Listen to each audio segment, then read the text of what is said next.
राष्ट्रप्रवाह Vidarbha news में आप सभी का स्वागत है। मैं मनन व्यास और आज की देखते हैं ताजा खबर। भीड़ जिले के केस तहसील के मसाजजोग गांव के सरपंच संतोष देशमुख की हत्या की साजिश के आरोपियों को जल्द से जल्द गिरफ्तार करने के और जिले में चल रहे गोरख धंधे पर लगाम लगाने की मांग को लेकर भाजपा विधायक सुरेश धस ने नवनियुक्त पुलिस अधीक्षक नवनीत कावत से मुलाकात की। इस मुलाकात के बाद मीडिया से बातचीत करते हुए सुरेश धस ने धनंजय मुंडे की आलोचना की। भीड़ जिले के एक ही व्यक्ति के नाम से 9 अरब रुपए का व्यवहार होने की जानकारी आज विधायक सुरेश धस ने जिला पुलिस अधीक्षक को दी। उन्होंने महादेव ऐप तथा उसके कनेक्शन मलेशिया तक होने की बात कहते हुए जांच की मांग की। साथ ही सुरेश धस ने परली पैटर्न का भी जिक्र करते हुए कहा कि राजनीति का इवेंट मैनेजमेंट परली से किया गया है। इस मौके पर उन्होंने सपना चौधरी, प्राजक्ता माली और रश्मिका मंदाना का जिक्र किया। सुरेश धस ने आरोप लगाया कि परली में कई गायरान जमीनों पर अवैध कब्जा कर लिया गया है। ईट भट्टों जमीनों पर कब्जा कर उस पर अवैध निर्माण कर खूप पैसा कमाया जा रहा है। या टेंभुर्णी गावाच्या तिथं एकाच व्यक्तीच्या नावावर गोविंदजी 9 अब्ज रुपयाचं ट्रान्झॅक्शन झालंय। 9 अब्ज। आता तुम्ही म्हणता 100 कोटीच्या वरती घोटाळा झाला तर ईडीची चौकशी लागली पाहिजे। तर 9 अब्ज रुपयाचं जर ट्रान्झॅक्शन एका सिंगल पर्सन वरती झाला असेल बीड जिल्ह्यामध्ये तर याच्यावरती कोणत्या यंत्रणेने हे तपासलं पाहिजे हे तुमचं उत्तर तुम्हीच द्या। एवढ्या गंभीर प्रकरणामध्ये काम करणारे 2 अधिकारी होते। मी काय नावं इथं सांगू शकत नाही। मी एसपी साहेबांना ते नावं सांगितली। या 2 लोकांचे एवढं मोठं घबाडाचं एका व्यक्तीवरच्या नावावरती 9 अब्ज म्हणल्यावर असे बाकीचे बरेचसे लोक आहेत। म्हणजे अब्जावधी रुपयामध्ये घोटाळा हा महादेव ॲपच्या माध्यमातून बीड जिल्ह्यामध्ये झालेला आहे आणि त्याची लिंक मलेशियापर्यंत जाते थेट। प्रधानमंत्री मनमोहन सिंह का गुरुवार को निधन हो गया। वह 92 वर्ष के थे। पूर्व प्रधानमंत्री के निधन के बाद देश में 7 दिन का राष्ट्रीय शोक घोषित किया गया है। पूर्व प्रधानमंत्री मनमोहन सिंह का पार्थिव आज दर्शन के लिए उनके निवास स्थान पर रखा गया है, जहां आज राष्ट्रपति द्रौपदी मुर्मू, उपराष्ट्रपति जगदीप धनखड़, प्रधानमंत्री नरेंद्र मोदी, गृह मंत्री अमित शाह, बीजेपी राष्ट्रीय अध्यक्ष जेपी नड्डा, कांग्रेस नेता सोनिया गांधी, राहुल गांधी तथा गणमान्य ने उनको श्रद्धांजलि देते हुए परिवार के सदस्यों को सांत्वना दी। कल उनका राजकीय सम्मान के साथ अंतिम संस्कार किया जाएगा। ऑरेंज स्पा सेंटर में कल हुए राड़े पर भाजपा के उत्तर भारतीय सेल के शहर अध्यक्ष संगम गुप्ता ने प्रेस विज्ञप्ति में कल की घटना की जानकारी दी। अमरावती शहर के मध्यस्थल कहे जाने वाले इरविन चौक स्थित मांगीलाल दादा टावर के दूसरे माले पर चलने वाले ऑरेंज स्पा सेंटर क्लब में चल रहे देह व्यापार जिस्म फरोशी का कार्य करते हुए 4 लड़कियां व 2 लड़के रंगे हाथ अर्धनग्न अवस्था में पाए गए थे, जिसमें से 3 लड़कियों को और 2 ग्राहकों को वहां के मैनेजर ने पीछे के गुप्त रास्ते से भगा देने का आरोप लगाते हुए कहा कि उन लड़कियों का नकली आधार कार्ड बना होने की जानकारी सिटी कोतवाली पुलिस प्रशासन को देने के बावजूद दोषियों पर कोई कार्रवाई करने के बजाय उल्टा पुलिस प्रशासन ने हमें गुनाह दाखिल करने की व लॉकअप में डालने की धमकी दी। इससे ये जाहिर होता है कि इसमें प्रशासन और स्पा सेंटर के संचालकों की बहुत बड़ी मिलीभगत है। अगर ये गोरख धंधे बंद करने में अमरावती में पुलिस प्रशासन नाकामयाब रहती है तो सभी हिंदुत्ववादी संगठन मिलकर सड़क पर उतरकर वह भव्य दिव्य निषेध मोर्चा निकालकर आंदोलन करेंगे। जिसमें कुछ भी आपत्ति एवं हानि पहुंचती है तो इसकी जिम्मेदारी पुलिस प्रशासन की होगी।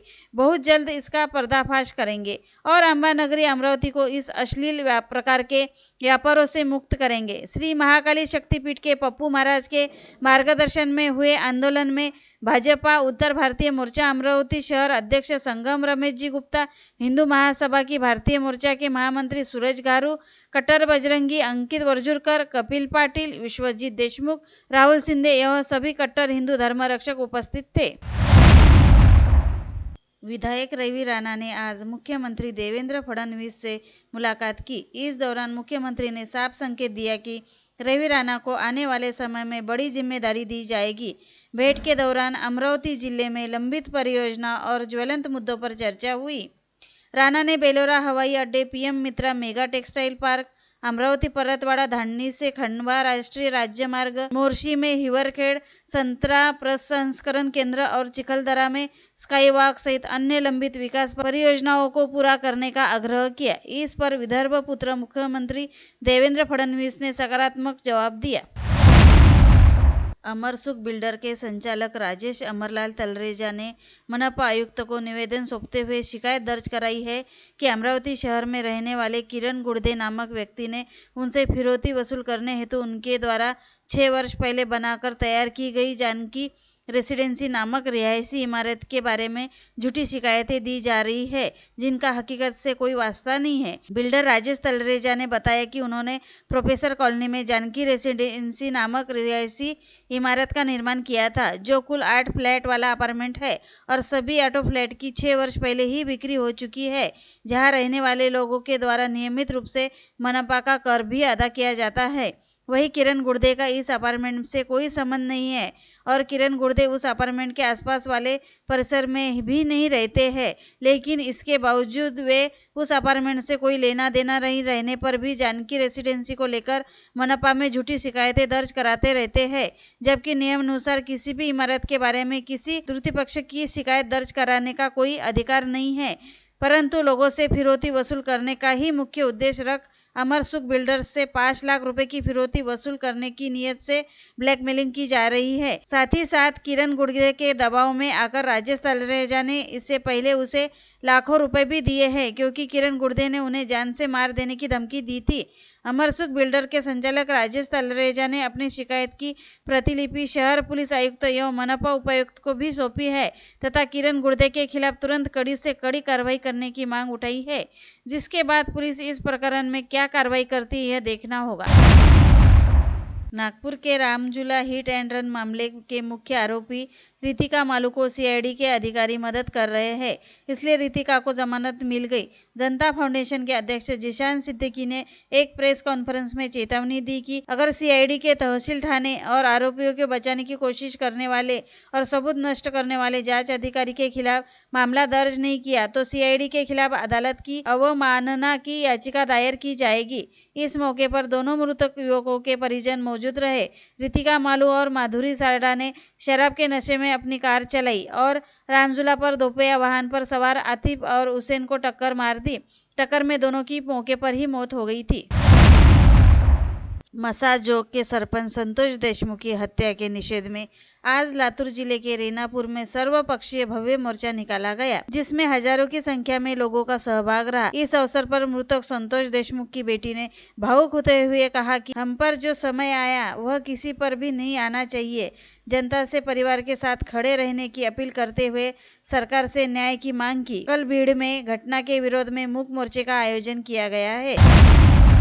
राधानगर गाड़गेनगर क्षेत्र हमेशा भक्ति की खुशबू से महकता रहता है।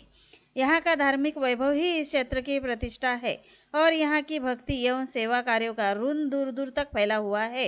ईश्वर के प्रति आस्था और निष्ठा अच्छे कर्म और सेवा करने की ऊर्जा देती है। भक्ति में शक्ति है और सेवा ही जीने का तरीका है।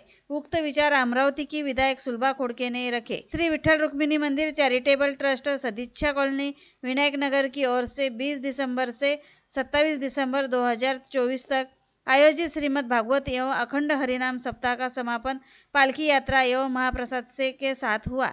इस धार्मिक आयोजन में विधायक खोड़के ने सहभाग लिया और भक्तों के साथ घुल मिलकर उनका उत्साह दोगुना कर दिया।